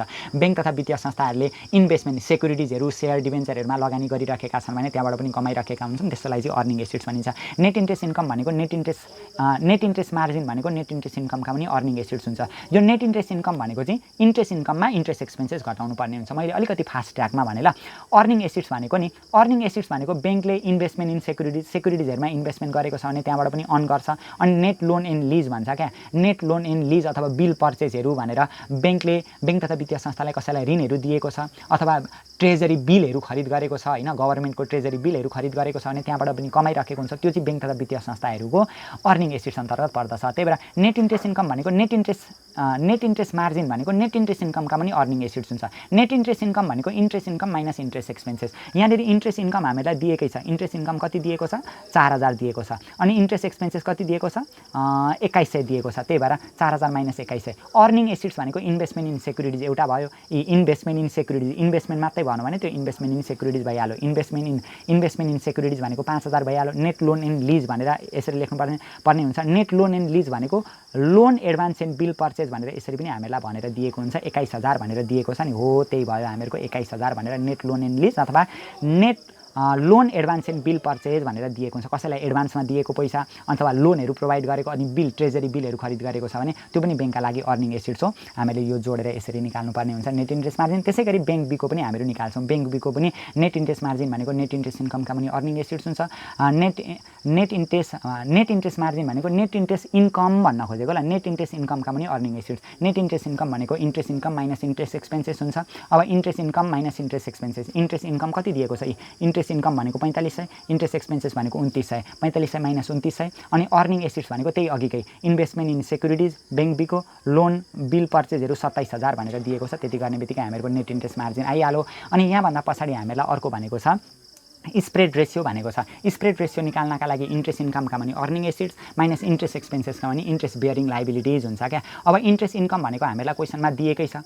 अनि अर्निङ एसेट्स भनेको अघि हामीले यो त बैंक ए को हो नि, बैंक ए को अर्निङ एसेट्स 26,000 निकालेको छ, त्यो भइहाल्यो। अनि इन्ट्रेस्ट एक्सपेन्सेस भनेको छ नि, इन्ट्रेस्ट एक्सपेन्सेस हामीलाई क्वेसनले दिएकै छ। इन्ट्रेस्ट एक्सपेन्सेस कति दिएको छ? 2100 दिएकै छ।